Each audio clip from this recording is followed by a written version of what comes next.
ሰላም ውድ ተከታታዮቻችን ዛሬም እንደተለመደው አሪፍ የህንድ ፊልም ይዘንላችሁ መተናል። ከመጀመራችን በፊት ታዲያ እስካሁን ቻናሉን ሰብስክራይብ ካላደረጋችሁ አሁኑኑ በማድረግ ቪዲዮም ከተመቻችሁ ደግሞ ላይክ ማድረግ እንዳትረሱ። የዛሬው ፊልማችን የሚጀምረው በሁለት ጎሳዎች መካከል በነበረ ታሪካዊና የቆየ የደም በቀል ታሪክ ነው። ይህ የጃድ ቤት ነው። ቤቱ በናቶ ጎሳ ተዋጊዎች ሲጠቃ በድንገት ከእንቅልፉ ይነቃል። በ10 በሚሆኑ ወራሪዎች ላይ ጥቃት ያደረሱበትን እየመታ ሚስቱ ልጃቸውን ሙላን ይዛ ከጀርባው እንድትቆም ያደርጋል። ቤተሰቡን ለመጠበቅ ሲልም በፊቱ የመጣውን ሁሉ መግደል ይጀምራል። በመጨረሻም የናቶ ጎሳ ተዋጊዎች አካባቢውን ሙሉ በሙሉ ተቆጣጥረውት ነበር። ጃድን በልጁ ፊት በተደጋጋሚ ይወጉታል። ሚስቱንም አይምሯትም፣ እሷንም በተመሳሳይ ይወጓታል። ይህ ሁሉ የሚሆነው የወላጆቹን በአይኑ ፊት መሞት እያየ ምንም ማድረግ ባልቻለው በልጃቸው በሙላ ፊት ነው። የመንደሩ ጠቢብ ሙሉ ቤተሰቡ ስላለቁና ከሱ በስተቀር በህይወት የተረፈ ማንም ባለመኖሩ ህፃኑን ለመውሰድ ይወስናሉ። ዳኒ ለምትባልም ሴት ሰጥቶ እንደ ልጇ እንድታሳድገው ይጠይቃታል። እሷም ልታሳድገው ተስማምታ እንደ እውነተኛ ልጇ ትቆጥረዋለች። ልጁ ዱዳ እንደሆነና እንደማይናገርም እንረዳለን። ነገር ግን በየቀኑ በህልሙ መጥፎ ቅዠት እያየ በድንጋጤ ይነቃ ጀመር። ይህ ደግሞ የዳኒ ልጅና የሙላ ወንድም የሚባለው ሞዳ ነው። በወንድሙ ላይ በሚመጡትና ከእንቅልፉ በሚቀሰቅሱት ቅዠቶች ይበሳጫል። አንድ ቀን ሙላ አንድ ሰው ሌላኛውን በኃይል ሲመታው ይመለከታል። አባቱን ስላስታወሰውም ገብቶ ሊከላከልለት ይፈልጋል። ነገር ግን ወንድሙ ሞዳ የተሸነፈበት ጦርነት ውስጥ መግባት አትችልም፣ መጀመሪያም ሄደን መሰልጠን አለብን ይለዋል። እዚያም ጆጂ ወደሚባል ሰው የስልጠና ሜዳ ይወስደዋል። ጆጂ በተዋጊዎቹ ላይ ቁማር ይጫወታል። በዚያን ጊዜ ሞዳ ልብስ ባለበሰ አንድ ሰው ላይ ያፌዝበታል። ከዚያም መሬት ላይ ጥለዋል። ይህ ሁኔታ በወንድሙ ላይ እጁን በማንሳቱ የተናደደውን ሙላን ያስቆጣዋል።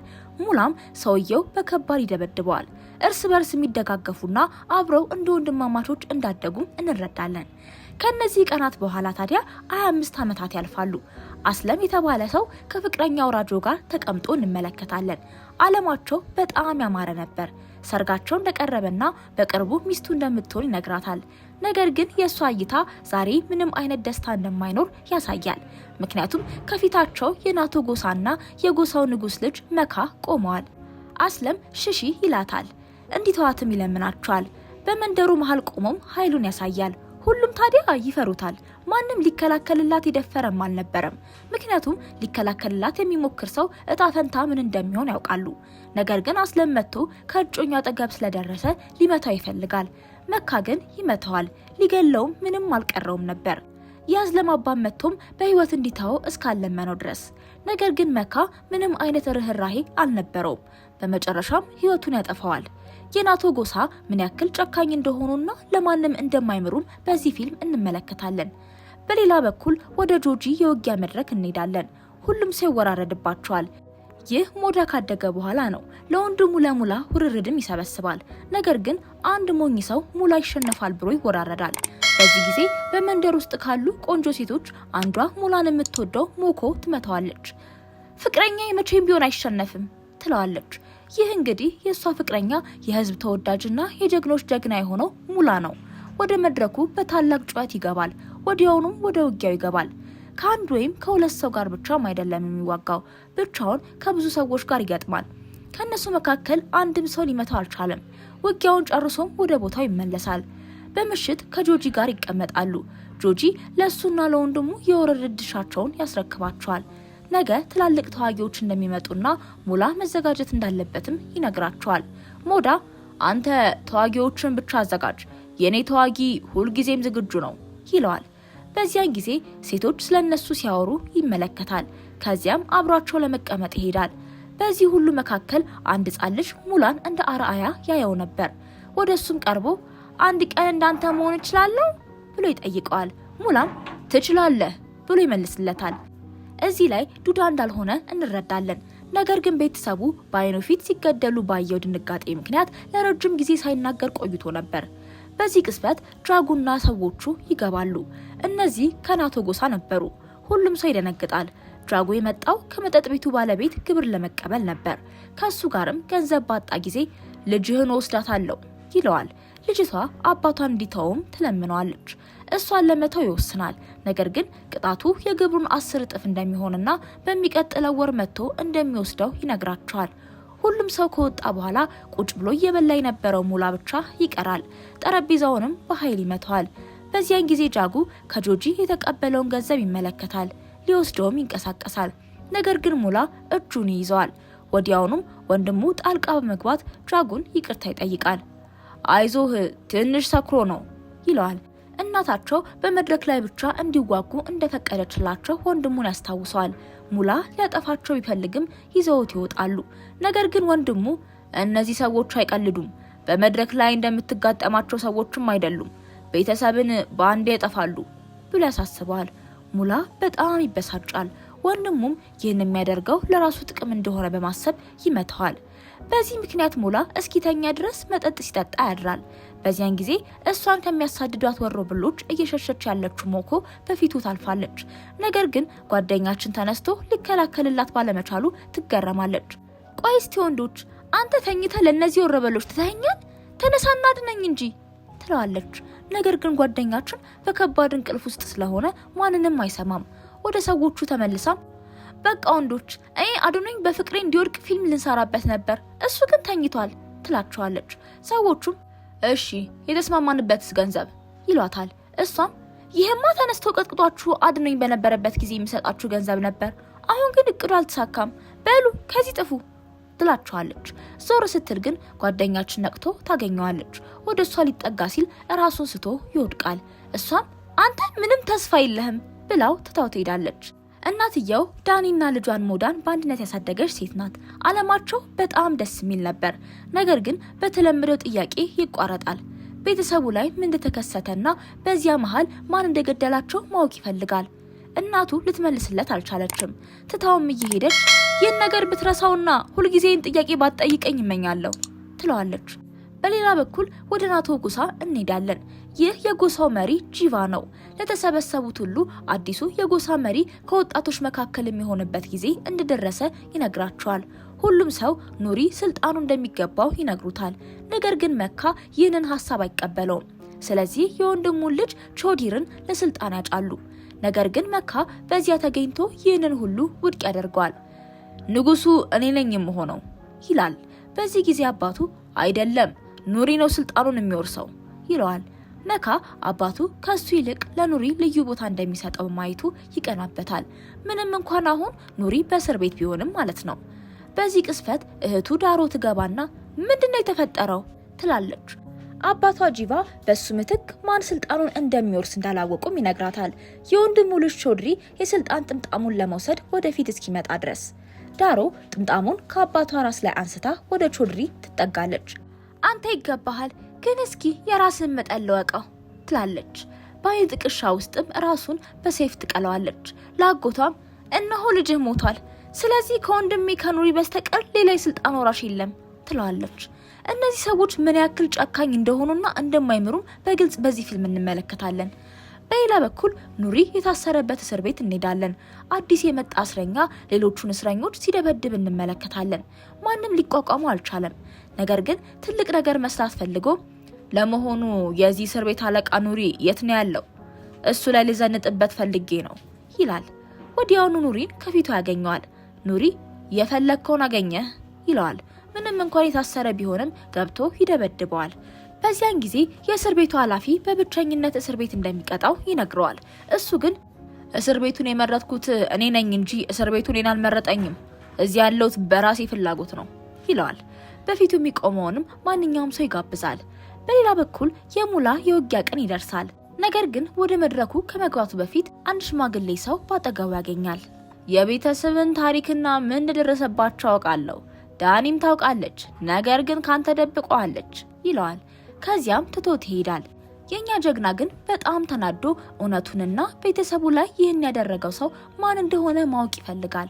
በመጠጥም ይበግናል። ወደ ውጊያውም ይገባል። ሙላ መምታት ይጀምራል። ነገር ግን ሰክሮ ስለነበረ ከመጀመሪያው ምት መሬት ላይ ይወድቃል። ሁሉም ሰው ሊገለው ይፈልጋል። ይህን የተረዳው ወንድሙ ሞዳ ውጊያውን እንዲያስቆም ጆጂን ይለምነዋል። ምክንያቱም በዚህ ሁኔታ ሙላ ሊሞት እንደሚችል ያውቃል። ጆጂ ግን በእሱ ላይ ስለተወራረደና ካፈገፈገ ገንዘቡን ስለሚያጣ በጣም ተናዷል። በዚህ ጊዜ ሞዳ ወደ መድረኩ ከመውረድ ውጪ ሌላ አማራጭ አልነበረውም። ሁሉም በእነሱ ላይ ድብደባ ሲያወርዱባቸው ተነስቶ መሳሪያውን ይይዝና ከወንድሙ ላይ ሊያርቃቸው ይሞክራል። ከዚያም ሙላን በትከሻው ላይ ተሸክሞ ከመድረኩ ያወጣዋል። ሁሉም ሰው እየጮኸና ሞዳ ሞዳ እያሉ ስሙን ይጠራሉ። በሌላ በኩል መካ ራጆ የምትባለውን ሴት ካገታት በኋላ ሁልጊዜም ለሱ ታዛዥ እንድትሆንና ሱሰኛ እንድትሆን ጭምር እጽ ያስወስዳት እንመለከታለን።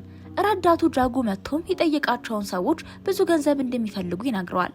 መካ ግን ገንዘቡ ምንም አይመስለኝም፣ ዋናው ነገር እኔ የናቶ ጎሳ መሪ እንደሆነና ጥምጣሙን እንድወስድ በፊት ያለውን ማንኛውም ሰው ማስወገድ ነው ይለዋል። ከወንድሙ ከአባቱና በፊቱ ከሚቆም ማንኛውም ሰው መገላገል እንደሚፈልግ እንረዳለን። እነዚህን ሁለቱን ከዚህ በፊት ስንት ሰው ገላቸዋል ብሎ ይጠይቃቸዋል። እነሱም ቁጥሩን መቁጠር እንደማይችሉ ይነግሩታል። ነገር ግን ዋናው ነገር ግባቸውን ካወቁ ያ ሰው መሞቱ የማይቀር መሆኑን እንዲረዳ ይነግሩታል። በሌላ በኩል ግባቸው የሆነው ኑሪ በእስር ቤት ይገኛል። የእስር ቤቱ ኃላፊ የኑሪ ታሪክ ምን እንደሆነና ለምን እንደዚህ ጨካኝ እንደሆነ ማወቅ ይፈልጋል። ኑሪም ሕፃን እያለ አንድ ሰው እህቱን በህይወት ሊቀብራት እንደወሰዳትና እሱ ግን እየሮጠ ሄዶ ያንን ሰው ገሎ እህቱን እንዳዳናት ይነግረዋል። ከዚያ ጊዜ ጀምሮ ወይ ገዳይ ወይ ተገዳይ መሆን እንዳለበት እንደተረዳና እሱም ገዳይ መሆን እንደመረጠ ይገልጻል። በመቀጠልም እህቱ ልትጠይቀው ትመጣለች። ሁሉም ሰው የመሪነቱን ጥምጣም ለመውሰድ እየተሻማ እንደሆነም ትነግረዋለች። እሱም አይዞሽ እኔ እወጣለሁ፣ ጥምጣሙንም ወስጄ የህዝቡ መሪ ሆናለሁ ይላታል። በማግስቱ ሞኮ ሙላ ልታነቃው ትሄዳለች። ንቃና መጠጥ አቁም ትለዋለች። በመካከላቸው የፍቅር ታሪክ እንዳለ ያስታውቃል። ነገር ግን ጓደኛችን ትንሽ ችላ ይላታል። ያ ሽማግሌ ሰው የነገረውን ቦታም ያስታውሳል። ከዚያም ፈረስ ላይ ወጥቶ ወደዚያ ይሄዳል። ምክንያቱም እዚያ ለሱ ተሸሽጎ የነበረውን እውነት የሚያገኝበት ቦታ ነው። ይህ ቦታ የአባቱ አሮጌ ቤተ መንግስት እንደሆነ እንረዳለን። ወደ ውስጥ ሲገባም ከ25 ዓመታት በፊት የሆነውን ነገር በሙሉ ይሰማዋል። ቤተሰቡ በአይኑ ፊት እንዴት እንደሞቱም ይመለከታል። ማመን አቅቶት ሳለ ያ ሽማግሌ ሰው በድንገት ብቅ ይላል። ይህንን ያደረገው የናቶ ጎሳ መሆኑንም ይነግረዋል። አባቱ ሲዋጋበት የነበረውን መጥረቢያ እየሰጠው ሙላ የአባቱን በቀል ለመመለስ መዘጋጀት እንዳለበት ይነግረዋል። በሌላ በኩል ኑሪ በእስር ቤት ውስጥ እየበላ እንመለከታለን። መካ እሱን እንዲገሉት የላካቸው ሁለት ሰዎች ይደርሳሉ። ሁሉም እስረኞች ይሸሹና ኑሪ ብቻውን ይተውታል። ከነሱ መካከል አንደኛው ሊያስፈራራው አጠገቡ ይቀመጣል። ነገር ግን ኑሪ ምንም አይምረውም። ተነስቶ በሙሉ ኃይሉ ይመታዋል። ከዚያም ወደ ሌላኛው በመግባት ያጠፋቸዋል። ይህንን የሚያደርገው እሱን ለመግደል ለሚፈልገው ሰው የናቶ ኑሪ መግደል ጨርሶ የሚታሰብ አይደለም የሚል መልእክት ለማስተላለፍ ነው። በተመሳሳይ ሰዓት ጃጉ ግብሩን ለመቀበል ወደ መጠጥ ቤቱ ይሄዳል። የአሮጊት ሰው ገንዘቡን ሰብስቦ ይጠብቀው ነበር። ነገር ግን በዚህ ጊዜ ጃጉ የሰውየውን ልጅ ሳይወስድ አይሄድም። ሰዎቹም ያንን ሽማግሌ ሰውና ልጁን እንዲመቷቸው ያደርጋል። ይህንን የሚያደርገው ትልቋን ልጅ ለመውሰድ ሲል ነው። በዚህ ቅጽበት ጀግናችን ሙላ ይደርሳል። ሕፃኑ ልጅ እኔ አባቴን ለመከላከል ብቻ ነበር እንዳንተ መሆን የፈለግኩት ይለዋል። በዚያን ጊዜ ሙላ ያነሳዋል፣ ወደ ጃጉም ይጠጋል። ነገር ግን ከተጠበቀው በተቃራኒ ገንዘቡን ከኔ ውሰድ ይለዋል። ጃጉም በኩምቢ ይመታዋል። ሙላ ምንም አይነት ምላሽ አይሰጥም። ወንድሙ ሞዳም ደርሶ እነዚህ እኮ ነፍሰ ገዳዮች ናቸው በማለት ይቅርታ ይጠይቃቸዋል። ወንድሙንም ይዞ ሊሄድ ሲል ነገር ግን በዚህ ጊዜ ጀግናችን ይቆጣል። ወንድሙን ወደ ውጭ ያስወጣና በሩን ይቆልፈዋል። የሰዎቹን በደል ለማስወገድ ሙሉ በሙሉ ይወስናል። የአባቱን መጥረቢያ ያወጣል። የቀድሞ ክብሩንም ለመመለስ ይዘጋጃል። ወደ ኋላው ገብቶም በታላቅ ጭካኔ ይገላቸዋል። ከነሱ መካከል ማንም በፊቱ ሊቆም የሚችል ሰው የለም። ሁሉንም ካጠፋቸው በኋላም በፍርሃት እየተንቀጠቀጠ ያለው ጃጉን ብቻ በህይወት ይተዋል። ይህንን የሚያደርገው ሙላ ማን መሆኑን ለህዝቡ ሄዶ እንዲናገር ነው። ራሱንም ቀና አድርጎ ይወጣል። የመንደሩ ህዝብ በሙሉም ይከቡታል። ምክንያቱም በመጨረሻ መብታቸውን የሚያስከብርላቸው ጀግና ተመልሶላቸዋል። የናቶ ጎሳ መሪ ጂቫ አንድ ሰው ብቻ ሰዎችን በሙሉ በጭካኔ ያጠፋቸዋለሁ ይላል። መካ ግን እየሳቀ ለአባቱ እስኪ እኔ ሄጄ ያንን ልጅ አጥፍቼ የናቶን ክብር ስመልስ ይለዋል። ይህንን ሁሉ የሚያደርገው የአባቱን አመኔታ አግኝቶ ከሱ በኋላ መሪ ለመሆን ነበር። በተመሳሳይ ሰዓት የሙላ እናት ስለሚጨነቅላት የቤተሰቡን አሟሟት እውነት ይህንን ሁሉ ጊዜ ደብቀው ነበር። ነገር ግን እሱ አሁን አውቆታል። በውስጡ ያለውን ጀግና ማንም ሊያስቆመው አልቻለም። መካ በታላቅ ትዕቢት ከአራቱ ሰዎች መካከል ይደርሳል። ሙላ ብዙ ጊዜ እንደማይወስድበት ያስባል። ነገር ግን ከማን ጋር ነው የሚጋጠመው? ከባድ ውጊያ ውስጥ ይገባል። በሙሉ ኃይሉም ይመታዋል። መካን መሬት ላይ ይፈጠፍጠዋል፣ ወደ ሩቅም ይወረውረዋል። ከሰዎቹ መካከል አንደኛው ሊያነሳው ሲሮጥ መካ በእሱ ላይ ተናዶ ይገለዋል። እንደገናም ወደ ውጊያው ይመለሳል። ነገር ግን ጓደኛችን ሰዎቹን ከጠፋ በኋላ መካን መሬት ላይ የጎተተ ሊገለው ግን አልፈለገም።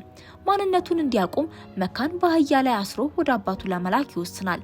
ሙላ በህዝቡ ሁሉ ላይ የበላይነቱን እንደሚጭን እንዲያውቁ ያደርጋል። መካ በደረሰበት ነገር ደንግጦ ይመለሳል። እህቱም መታ ወንድ ልከ የወንድ ልጅ ስሜት ይዞ ተመለሰ? የመንደሩን ህዝብ በሙሉ ለማጥፋት ወደዚያ መሄድ ሲገባ አንድ ሰው ብቻ አንተን አዋርዶና ሰብሮ መለሰ ትለዋለች። እሱ ግን ይህ ተራ ሰው አይደለም፣ ይህ የጃድ ልጅ ሙላ ነው። ሁሉም ሰው መጠንቀቅና መሸሽ አለበት፣ ምክንያቱም ጀግናው ተመልሷል ይላታል። ይህንን ሁሉ የሰማው አባቱ ጂቫ ልቡ በፍርሃት ይሞላል። ምክንያቱም ከዓመታት በፊት የገደለውን የጃድን ኃይል ያውቅ ነበር። አሁን ደግሞ ልጁ የቤተሰቡን በቀል ለመመለስ ተመልሷል። ነገር ግን ይህንን ፍርሃትና ውርደት ስለመጣባቸው ልታጥፈው መሳሪያውን ታወጣለች። መካ ፍጻሜውን እንደደረሰ ይረዳል። በራሱ እጅ ህይወቱን ለማጥፋት ወስኖም ራሱን ይገላል። በዚያም ከጂቫ ልጆች መካከል ወደፊት ከሚደረገው ጦርነት ለመዘጋጀት ከእስር ቤት መውጣት ያለበት ኑሪ ብቻ ይቀራል። በማግስቱም የጎሳውን ጠላቶች ለማጥፋት ከእስር ቤት ይወጣል። የሚቀጥለውን ክፍል በቶሎ የምናደርሳችሁ ይሆናል። ቻናሉን ሰብስክራይብ፣ ቪዲዮውን ደግሞ ላይክ እና ሼር ማድረግ እንዳትረሱ። እንዲሁም ደግሞ ሰብስክራይብ ስታደርጉ የደውል ምልክቷን መጫን እንዳትዘነጉ። እስከዛ ድረስ ሰላም።